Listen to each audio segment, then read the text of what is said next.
할렐루야, 반갑습니다. 네, 오늘도 선교지에 오신 한 분 한 분을 예수님을 축복합니다.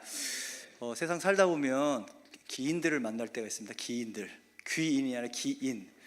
한 명 만나기도 어려운데 참 인생 가운데 기인들이 자꾸 나타나서 이상한 사람들이 자꾸 나타날 때마다 하나님 정말 세상에 하나님이 아까 우리 기도하신 것처럼 중보하신 것처럼 하나님은 이렇게 우리가 눈에 보이는 것들 있잖아요.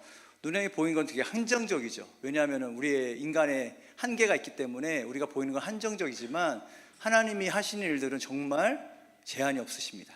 하나님께서 숨어 있는 사람들, 우리가 잘 알지 못하는 분들을 통해서 하나님의 교회들을 지금 또 깨우고 계시고 또 이렇게 새롭게 일으키셔서 그 하나님의 마지막 경륜인 다시 예수님의 다시 오심, 그 신부된 교회들을 익히고 또 이 선교를 완성하는 데 모두 사용하신 것들을 볼 때마다 아까 기도한 것대로 하나님이 하시는구나.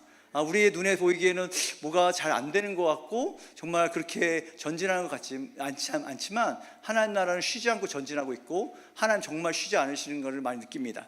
혹시 저 지난 연합예배 때 그 오셨던 선교사님 혹시 기억하시는지 모르겠어요.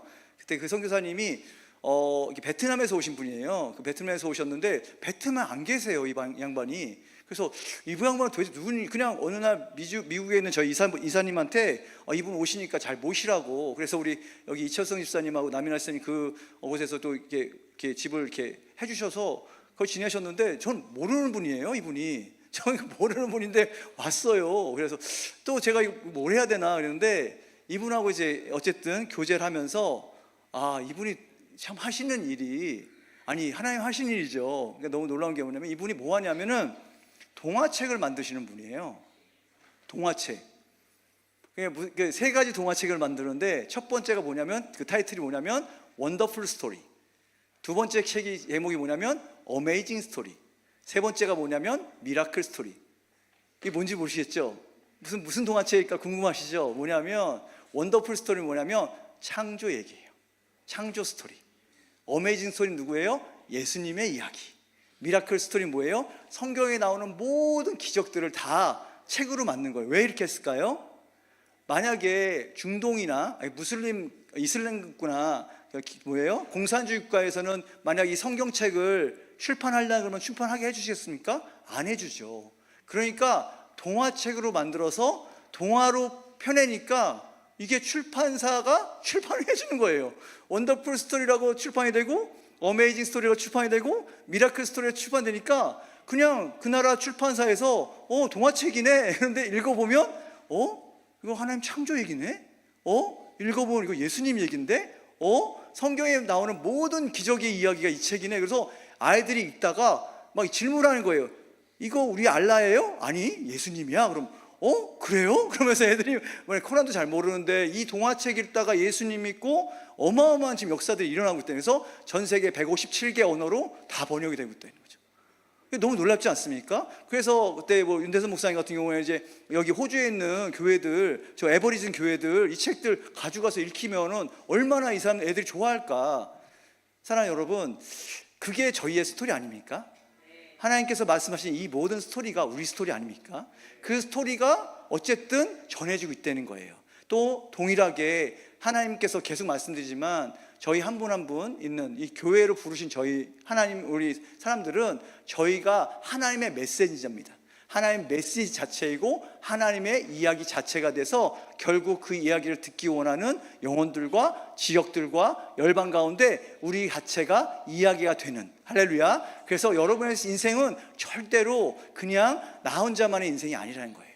우리 모든 인생의 이야기들은 누군가 들어야 하는, 할렐루야, 누군가가 반드시 듣고 예수 그리스도를 만나야 하는 우리의 인생 이야기는 하나님의 이야기인 줄을 믿습니다. 할렐루야. 그래서 오늘은 제가 이 중동 선교를 고민하면서 이번에 이분 만나면서 어쩌면 이 스토리가 우리에게 어쩌면 선교를 위해서 기도하고 우리가 지금 포커스하고는 중동과 북아프리카는 이 스토리가 우리에게 필요하겠다. 우리 여기 계신 우리 성도님들이 정말 이 미라클 스토리를 하나 얘기해 드릴 텐데 이 미라클 스토리를 들으시고 그것을 그냥 듣는 것뿐만 아니라 지금 우리 선교사님들이 그리고 우리 교회가 이번에 더비 133, 이번에 더비 133이라고 집회를 하는 불가리아에서 집회 이름이 더비 133인데 133의 뜻은 시편 133편입니다. 형제들이 동거하여 연합해 어찌하며 어찌 우리 아름다운 거라는 그 말씀 가지고 형제 연합이 다시 한번 공고해지는 그런 아름다운 시간이 될 텐데, 그 모든 우리 지금 더비 연합이 포커스하는 지역들이 대부분은 이슬람이고 중동이고 북아프리카잖아요. 그리고 걸프 반도에 있는 사우디이고. 그렇다면 도대체 왜 오늘 제가 드리는 이 성경의 말씀이 우리에게 중요할까? 왜 이야기를 선교주일에 여러분과 나누는 걸까? 그 이유는 이 상황이 정확하게 지금 우리가 선교하고 있는 지역에 있어서의 그 우리가 기도해야 될 정확한 타겟 포인트라고 저는 믿기 때문에 우리 사랑하는 교회가 이 말씀을 가지고 좀 기도해 주시면 좋겠습니다. 그래서 한번 오늘 여호수아 10장, 우리가 여호수아 500을 위해서 기도하지만 특별히 여호수아서의 10장 12절부터 14절 말씀 한번 한 목소리 크게 읽도록 하겠습니다. 여호수아 10장 12절에서 14절 말씀 우리 한 목소리 읽겠습니다. 시작.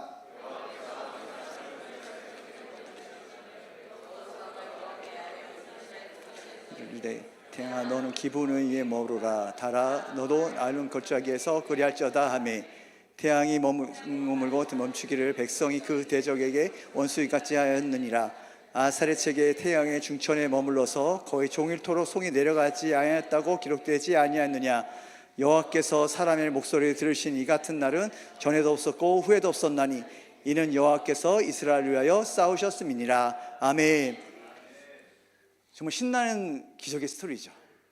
진짜 이 일이 있었죠, 그죠? 정말 있었지 않습니까? 성경의 내용은 진짜 있었던 일이지 않습니까? 그렇다면은 이게 얼마나 놀라운 일이에요. 생각해 보세요.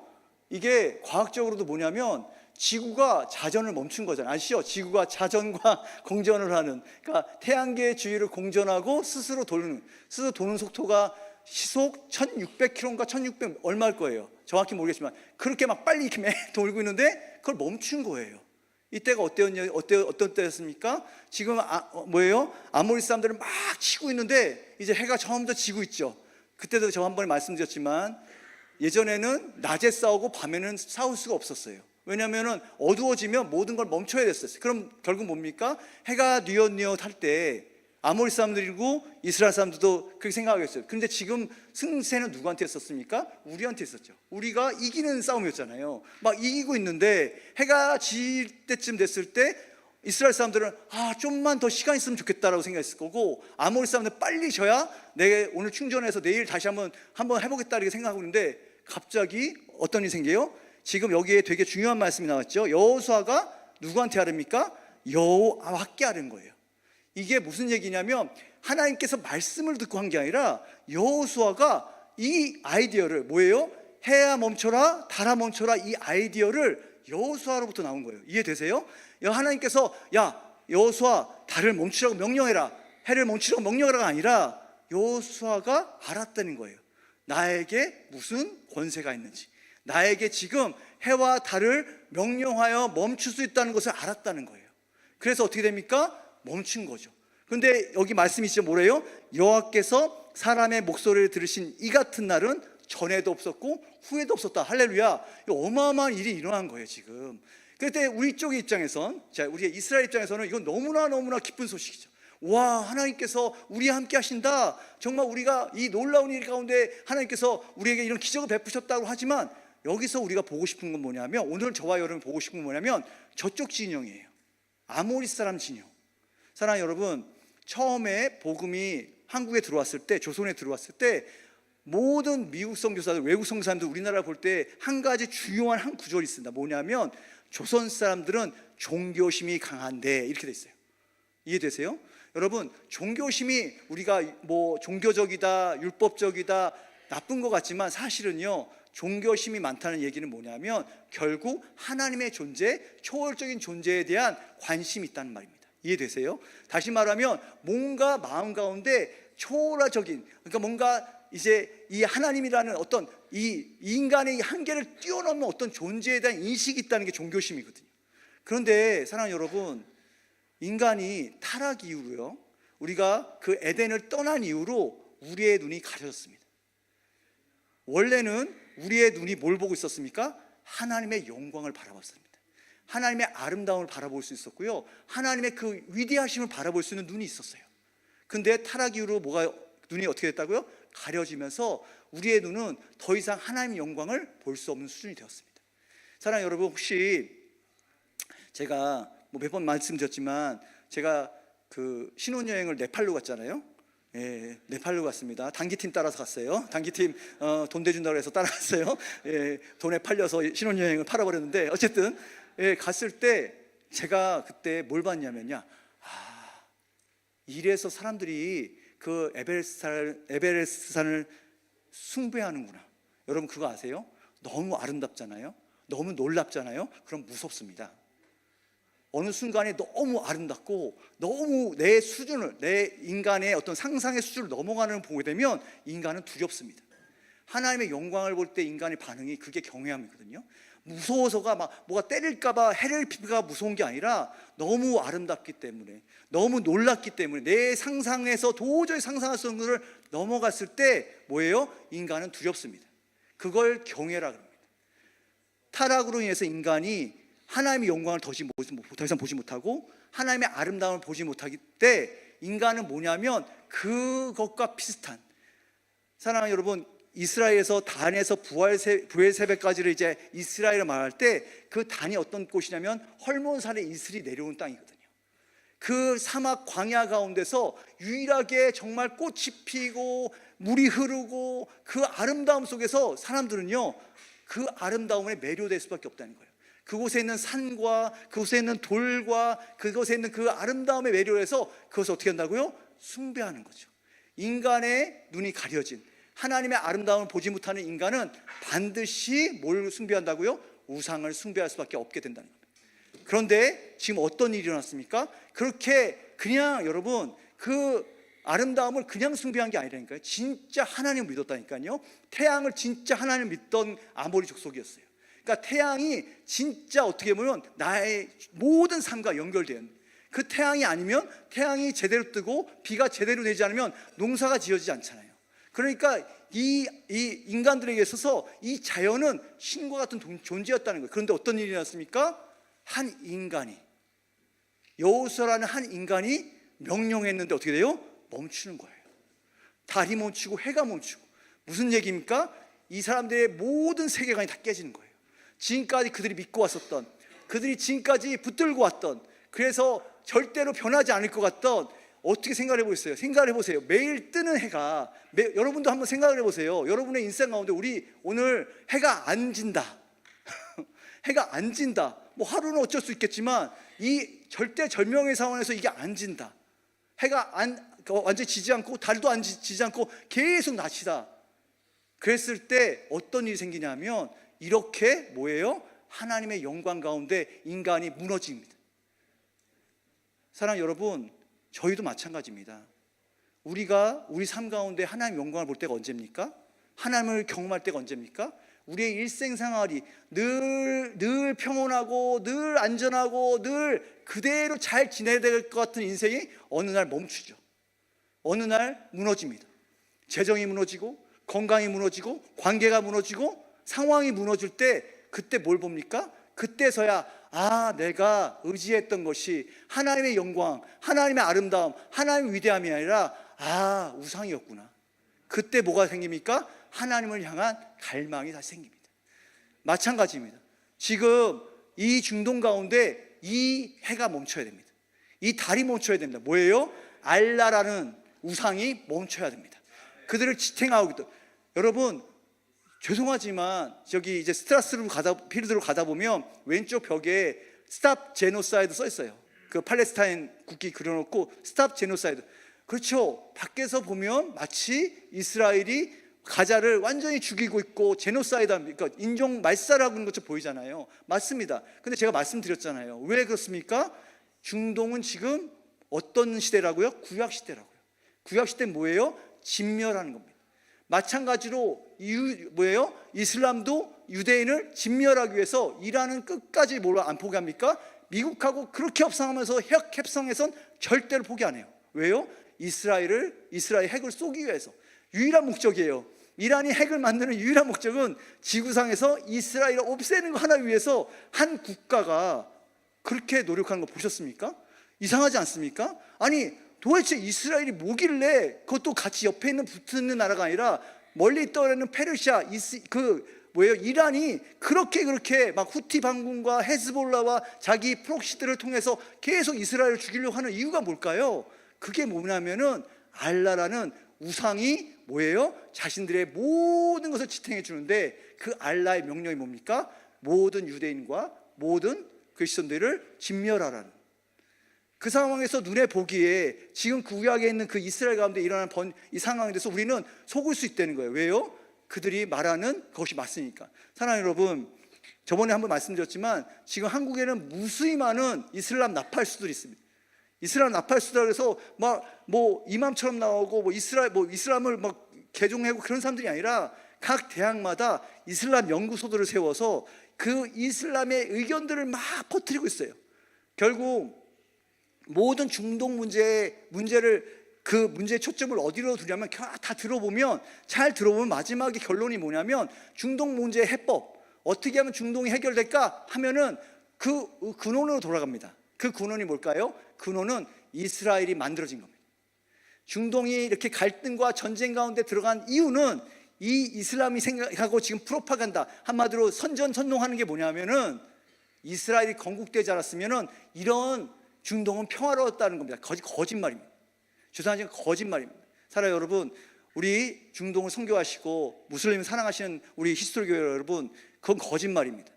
십자군 전쟁이 이슬람들을 굉장히 많이 학살하고 그것 때문에 이슬람이 기독교들을 미워한다, 거짓말입니다. 실제적으로 이슬람 안에서 더 큰 갈등은 시아와 순이라는 양쪽 분파의 갈등이 더 심합니다.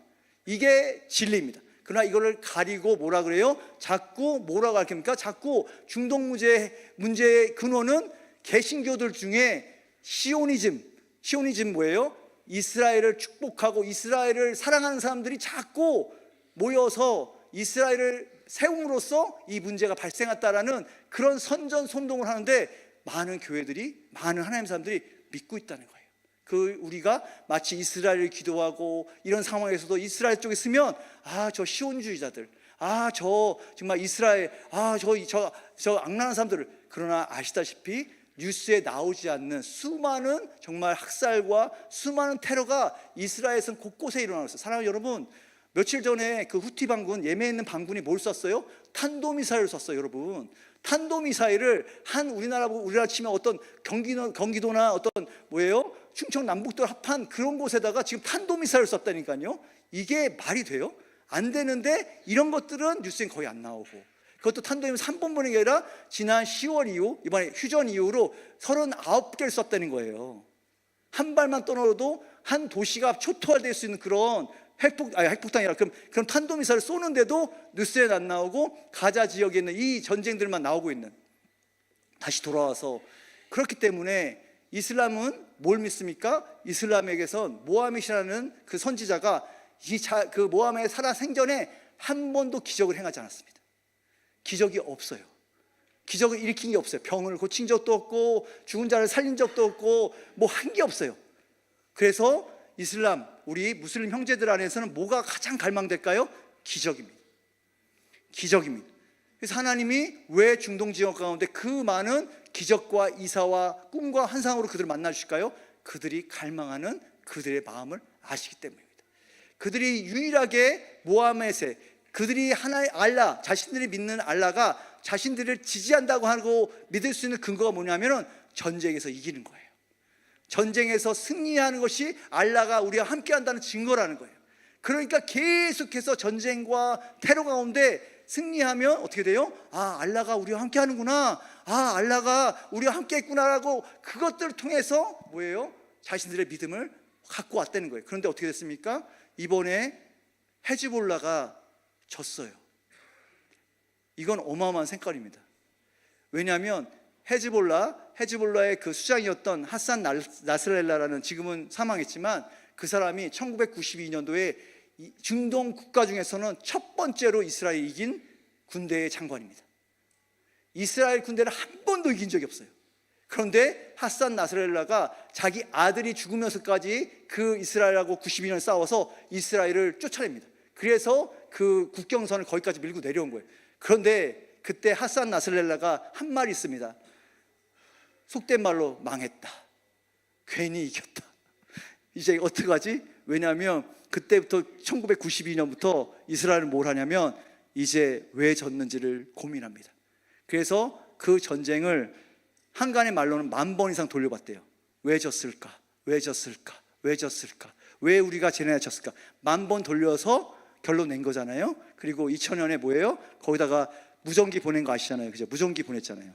그때 대만 통해서 그 지금 헤즈볼라가 사용하고 있는 무전기와 모든 장치를 다 몰래 들여보내서 2000년부터 25년 동안 기다린 거예요.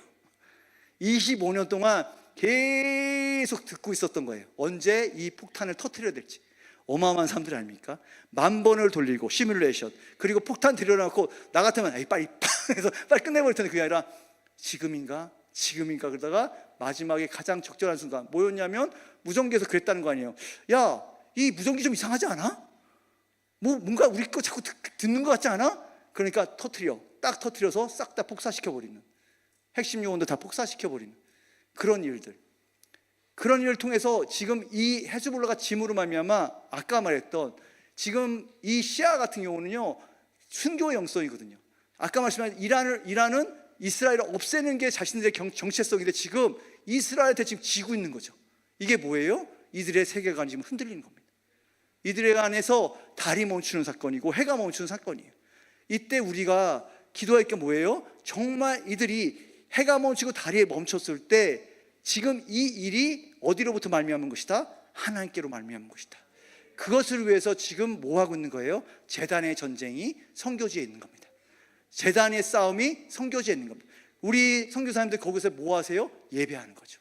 왜 예배합니까? 지금요 사랑하는 여러분, 지금 눈에 보이는 전쟁을 이렇게 이루고 있지만 지금 보면은 여기에 중요한 말씀이 있죠. 뭐예요? 이 싸움에서, 이 아모리 싸움의 전쟁에서 나중에 기록되기를 뭐예요? 이스라엘 사람의 칼에 죽은 사람의 숫자보다 뭐에 맞아 죽은 사람이 더 많죠? 우백에 맞은 숫자가 더 많습니다. 다시 말하면 무슨 얘기냐면 이 얘기는 뭐냐면 지금 싸우는데 위에서 천사들이 돌 들고 있는 거죠. 천사들이 돌 들고 우박 들고 저것 들고 맞추고 있는 거죠. 그런데 그 맞추려고 준비하는데 이 명령권이 누구한테 있어요? 천사들에게 있어요? 아니요, 여호수아에게 있다는 거예요. 이게 여호수아의 군대입니다. 여러분들, 사랑하는 여러분들, 저희가 기도하는 여호수아 500은 이런 사람들입니다. 눈에 보이는 군대를 지휘하는, 지금 군대 지휘관들 키우는 게 아니에요. 하늘의 군대를 움직일, 하늘의 군대가 이 일을 완수해야 됩니다. 중동과 북아프리카는 우리의 힘으로 된 데가 아니에요. 됐으면 벌써 됐다니까요. 사랑하는 여러분, 중동에 지금까지, 북아프리카 이슬람 국가에 지금까지 부어낸 액수를 생각하면 정말 어마어마한 금액을 쏟아 부었어요. 그러나 지금 그 안에 그렇게 큰 역사는 일어나지 않았어요.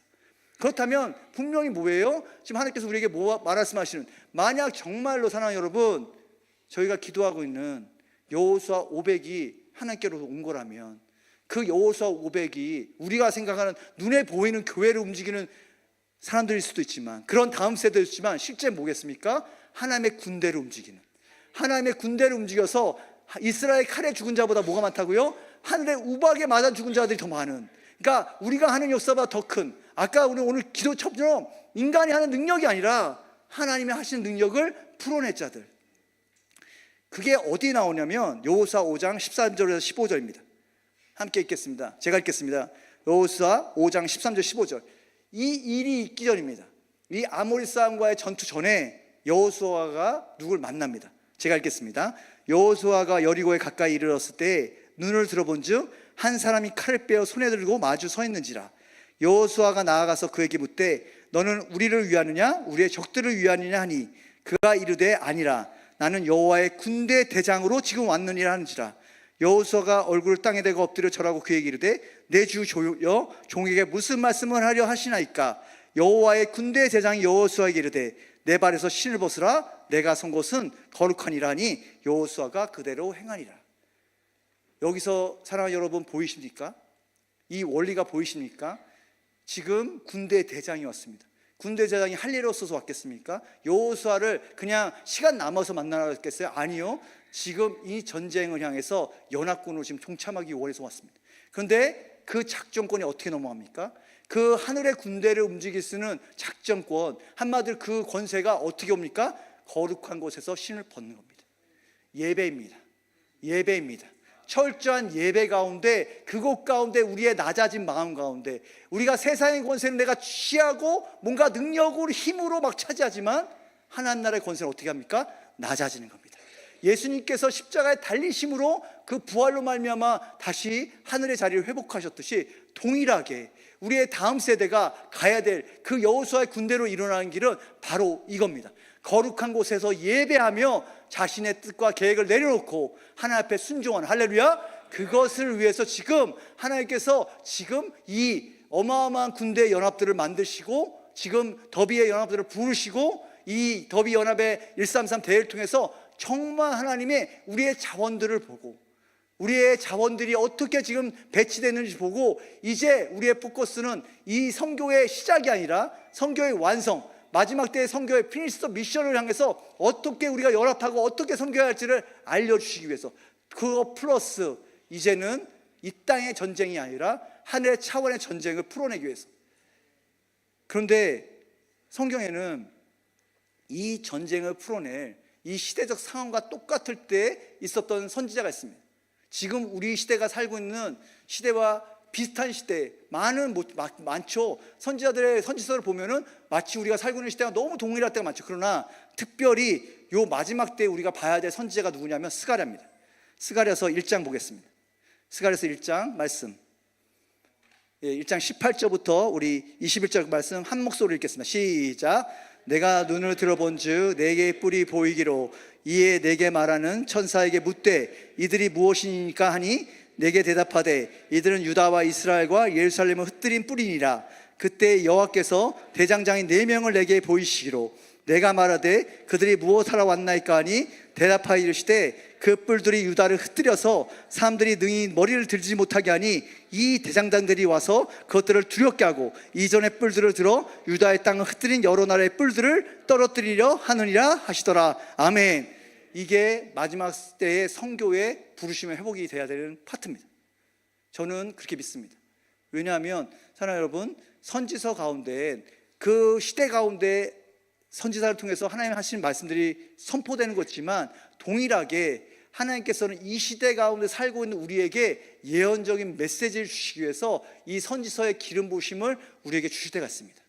특별히 이 스가랴 때는 어떤 때냐면 바벨론에서 포로된 자를 돌아왔습니다. 근데 이 사람들이 어떻게 했습니까? 모든 영적인 유산을 다 잃어버렸습니다. 자신들이 하나님 나라의 메시지를 가진 선밀한 사상을 다 잃어버렸습니다. 그냥 모든 것이 그냥 다 실망과 좌절과 그냥 잠자는, 더 이상 하나님의 백성이라고 부르기에도 민망한 이 상황 가운데 하나님께서 지금 스가랴 선지를 통해서 환상과 또 천사들의 방문을 통해서 계속해서 3G로 하나님의 마음들을 부어주시는 이야기입니다. 그런데 특별히 여기 나오는 뿔과 네 대장장의 이야기는 성경학자들은 이렇게 합니다. 네 뿔은 애굽, 아수르, 바벨론, 페르시아, 이 4개가 이 뿔들이라고 얘기합니다. 그러면 네 대장장이 누구냐면 학개, 에스라, 스가랴, 그리고 한 명이 스룹바벨, 이 4명을 여기 말하는 네 대장장입니다. 이거는 역사적으로 우리가 성경적으로 볼 수 있는 상징이지만 이것을 통해서 우리가 알 수 있는 게 있죠. 사랑하는 여러분, 지금 교회를 정말 열방을 이 나라들 다 보세요. 어디예요? 다 중동과 북아프리카입니다. 말씀대로 이란입니다. 이집트죠. 아수르입니까? 터키하고 시리아죠. 어디입니까? 여기 또 마지막에 바벨론 어디입니까? 이라크. 그 모두 사우디. 이쪽이 다 뭐예요? 지금 말하는 이 뿔들의 영역이라는 거예요. 지금 저희는 정면으로 이 뿔들과 대항하고 있다는 거예요. 이 뿔들을 향해서 나아가는데 이 4명의 대장장이가 있어야 된다는 거예요. 하나님은 저에게 강력하게 지금 얘기하고 계시는 거예요. 이 4명의 대장장이들을 일으켜라. 아까 말했던 여호수아의 군대는 이 대장장이들하고 말씀하시는 거예요. 이것이 그냥 단순히 스가랴 시대 때만 말씀하는 말씀이 아니라 우리에게 지금 네 가지 부르심이 회복돼야 되는데 이 네 명의 사람들처럼 우리에게 이 네 가지 부르심이 뭐냐면 하나님께서 이상한 말씀을 하나 하세요. 뭐라고 말씀하시냐면 동일한 스가랴 말씀에 아모스 말씀에 동일한 시대에 그 북이스라엘 멸망할 때 사용했던 아모스의 말씀 뭐라고 하면 또 너희 아들 중에서 선지자를 너희 청년 중에서 나시리를 일으켰나니 이스라엘 자손들이 과연 그렇지 아니하냐. 이는 여호와의 말씀이라 그래요. 무슨 얘기냐면 하나님께서 힘들고 어려운 시대에 뭘 일으키신다고요? 선지자들과 나시리를 일으키신다는 거예요. 그런데 문제는 뭐냐면 그 다음에 12절에 이렇게 나와 있습니다. 12절에 뭐라고 하냐면 그러나 너희가 나실 사람으로 포도주를 마시게 하며 또 선지자에게 명령하여 예언하지 말라 하였느니라. 이해되셨어요? 말씀을 하셨는데 하나님께서 이렇게 말씀하셨는데 이 넷불 말씀하지만 애굽은 뭘 상하냐? 이집트는 대대적으로 성경적으로 뭘 상징하냐면 세상입니다. 세상을 이집트라고 성경은 해석합니다. 그 다음 뭡니까? 아수르는 뭡니까? 아수르로 인해서 사마리아인들이 나왔습니다. 혼혈입니다. 혼잡하게 하는 거, 섞어놓는 겁니다. 하나님의 일 가운데 계속해서 뭔가 다른 것들을 섞어서 하나님의 원래 목적이 아닌 걸로 자꾸 흐려버리는 것이 아수르이죠. 바벨론은 다 아시다시피 적그리스도의 영, 하나님을 대적하는 영, 그리고 마지막 페르시아는 뭡니까? 시스템입니다. 제국 중에 가장 강력한 제국, 페르시아 제국 시스템. 이걸 통해서 지금 교회와 어디예요? 저 중동을 지금 그 2000년 동안 다스리고 있었다는 거예요. 바사 군주가 페르시아잖아요. 바사 군주가, 다니엘의 바사 군주와 헬라 군주가 막았다고 그러는, 가브리엘 천사를 막았던 군주가 누구냐면 강력한 바사 군주와 헬라 군주인데 바사가 페르시아잖아요. 이란이잖아요. 그만큼 지금 이것이 단순히 지금 우리가 보이는 세계의 정세가 성경에 정말 어떻게 보면 정말 이 말씀이 하나님의 말씀이라고 할 수 있는 게 그 당시에 그 수천 년 전에 보고 말하는 것처럼 이것들을 보고 말하는 것처럼 이미 아시고 다 미리 우리에게 주셨다는 거예요. 그렇다면 우리가 기억해야 되는 그런 마지막 때에 그럼 정말 예언자는 누구이고 나시린 누구고 또 나머지 두 개의 부르심은 기도와 믿음의 사람인데 이 네 개의 부르심이 어떻게 회복될 것인가? 첫 번째 예언에 대한 말씀 선지자 지도자들 부르실 텐데 민수기 11장입니다. 민수기 11장 말씀 제가 첫 번째 구절만 읽겠습니다. 11장 24절 모세가 나가서 여호와의 말씀을 백성에게 알리고 백성의 장로 70인을 모아 장막에 둘러 세우매 25절 여호와께서 구름 가운데 강림하사 모세에게 말씀하시고 그에게 임한 영을 70 장로에게도 임하게 하시니 영이 임하신 때에 그들이 예언을 하다가 다시는 하지 아니하였더라. 아멘. 이 구절을 이 민수기 말씀은 예언에 대한 선지자에 대한 첫 번째 기록된 말씀입니다. 성경 전체에서 예언에 대해서 선지자에 대해서 첫 번째로 말씀하는 말씀입니다. 그렇다면 굉장히 중요한 말씀이죠. 그런데 여기에 되게 중요한 게 있습니다. 왜 사랑하는 여러분, 왜 모세에게 말씀하셨을까요? 70인이 다 있었는데 그럼 71명이 한 번에 주실 수 있는데 왜 모세에게 말씀하셨을까요? 이게 중요한 포인트입니다. 사랑하는 여러분, 저희가 지금 계속 말씀드리지만 저희는 선교하는 교회입니다. 맞습니까? 그러면 여러분에게 임해야 될 게 뭡니까? 우리에게 임해야 될 게 뭡니까? 우리 교회에게 맞습니다. 우리가 성도로서 서로 지체로서 서로 향한 예언의 말씀들, 개인적 예언들 중요합니다. 그러나 하나님께서 마지막 때에 부르신 교회를 부르신 이 성교의 부르심을 위해서 열방을 향한 열방의 부담을 갖고 하나의 마음을 받을 자들이 일어나야 됩니다. 그게 지금 너무 중요합니다. 아까 말씀드린 우리는 여호수아 500개의 사람들을 일으켜야 되잖아요.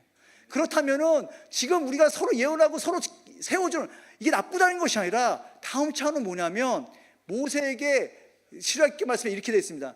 그 형제들을 보고 이렇게 나와 있는 구조 있어요. 왜? 그 애굽 사람들이 자기 종된 그 형제들 치는 걸 막 보잖아요, 모세가. 그래서 성경의 원래 원문에는 출애굽기 저희가 읽는 성경에는 형제들을 보고 이렇게 나와 있지만 원래 히브리어 원문에 뭐라고 됐냐면 형제들을 보고 마음의 부담을 느꼈다는 거예요.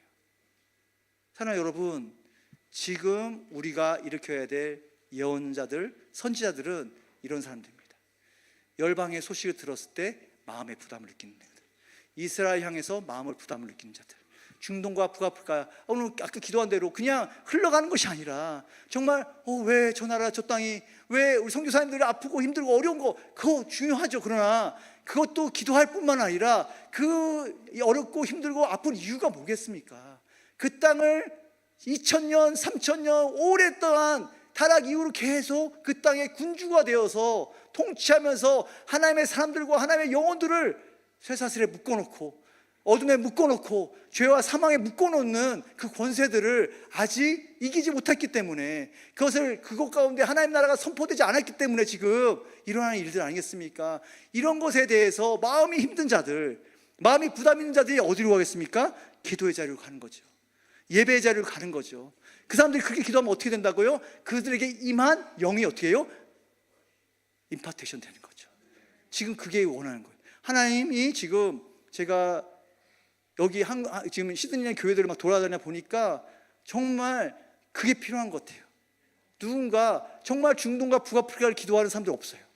정말 그 땅을 품고 선교사를 복양하겠다는 교회들 없어요.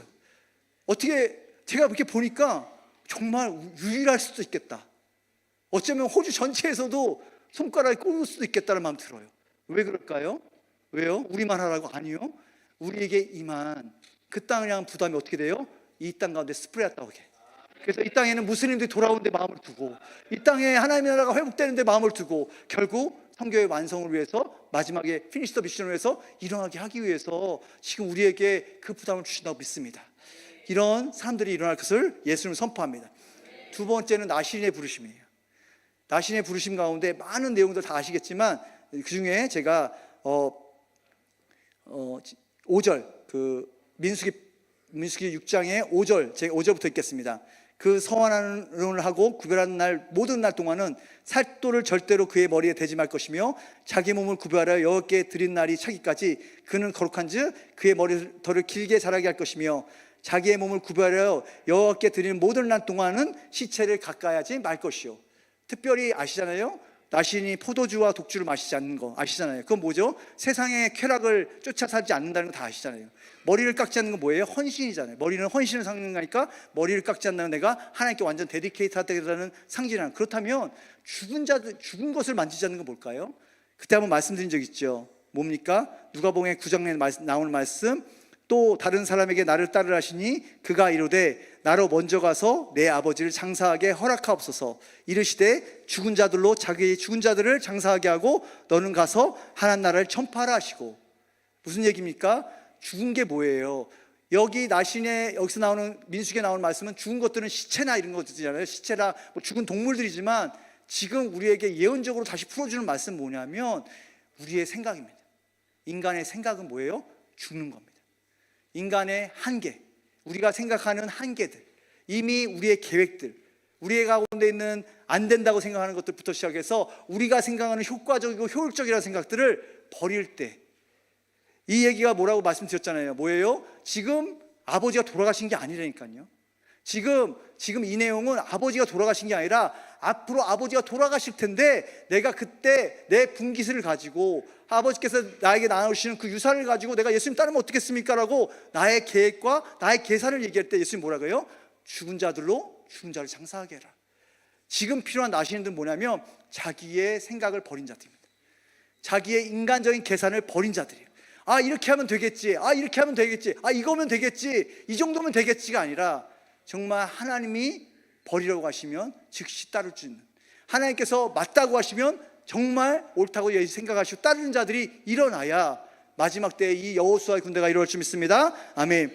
누가복음 2장입니다. 함께 누가복음 2장 25절에서 마지막으로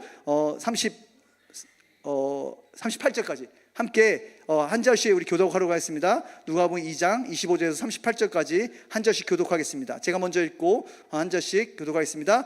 예루살렘에 시므온이라는 사람이 있으니 이 사람은 의롭고 경건하여 이스라엘 위로를 기다린 자라. 성령이 그 위에 계시더라.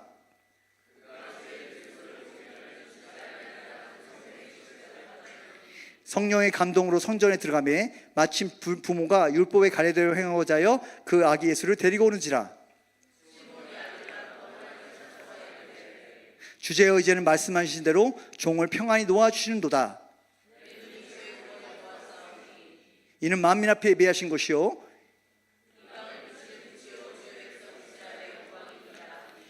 그의 부모가 그에 대한 말들을 놀랍게 여기더라.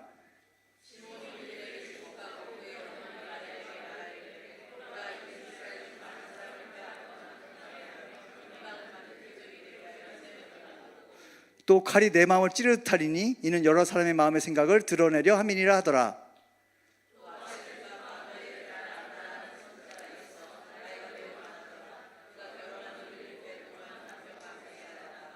과부가 되고 84세가 되었더라. 이 사람이 성전을 떠나지 아니하고 주야로 금식하며 기도함으로 섬기더니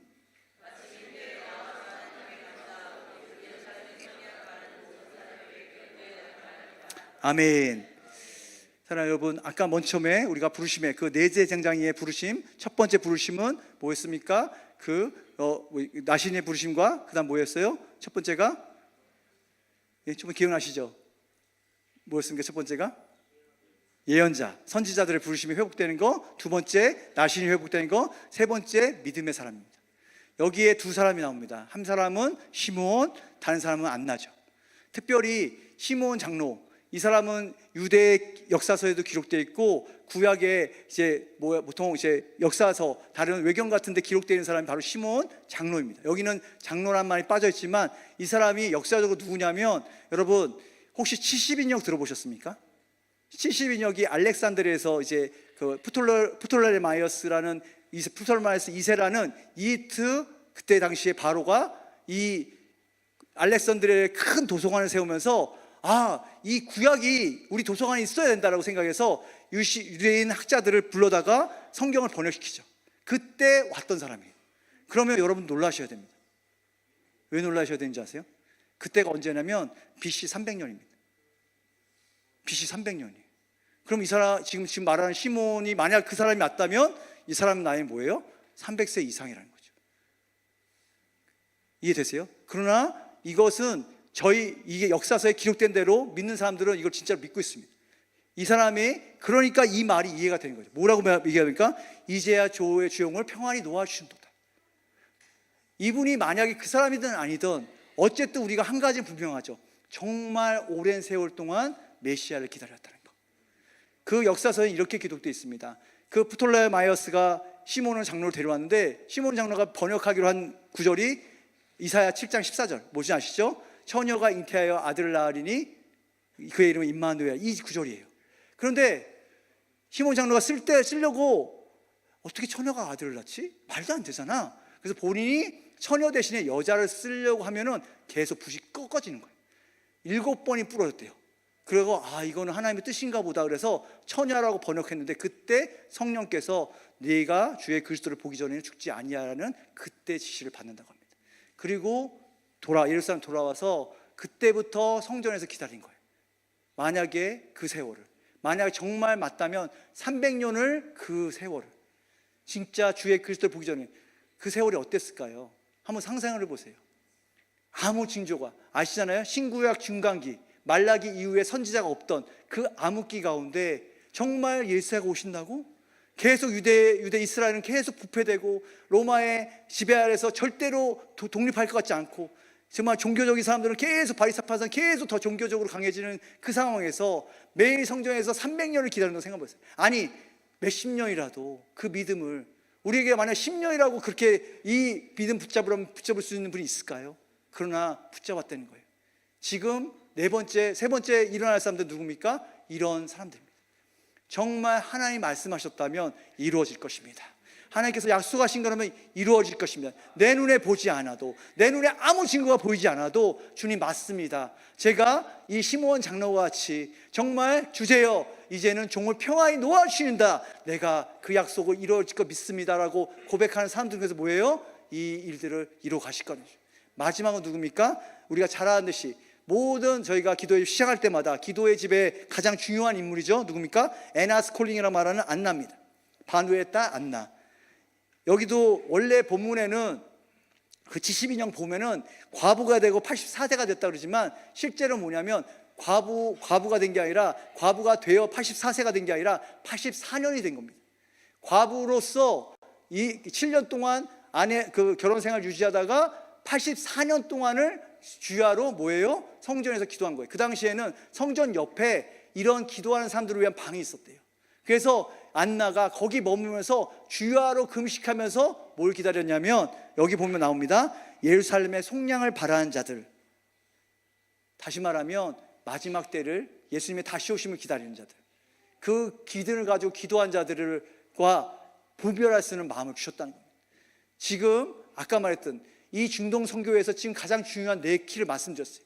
지금 우리를 이렇게 성장시키고 있어요. 각 곳에서 이 4개의 부르심을 저희는 모르지만 저희가 예전에 가졌던 비전들 안에 다 녹아있는 거예요. 뭐예요? 이런 기도의 사람, 믿음의 사람, 나실인, 그리고 예언사역, 예언자들, 선지자들, 이것들을 뭐예요? 계속 말씀드리지만 저희가 필요한 게 뭐겠습니까? 예배팀 올라오시고요. 지금 필요한 게 뭐겠습니까? 지금 계속 얘기하지만 이것을 누가 붙잡느냐는 겁니다. 이 부르심을 정말 믿냐는 겁니다. 그냥 설교 말씀이나 어떤 성경에 나와 있는 말씀이 아니라 정말 나에게 이 부르심이, 나에게 이 중에 하나라도 나에게 부르심이 아닐까? 내가 혹시 나실인의 부르심이 있지 않을까? 아니면 내가 기도의 사람? 아니면 믿음의 사람? 아니면 나는 예언의 사람? 그냥 예언의 사람이 아니라 다른 사람에게 그냥 축복해주고 다른 사람의 어떤 한 사람의 그것도 귀하지만 그게 아니라 한 나라와 한 민족의 하나의 마음을 풀어낼 자들. 저는 그 세대가 지금 우리가 기도하고는 여호수아 500이라고 믿습니다. 모르겠습니다. 저는 그렇게 기도할 겁니다.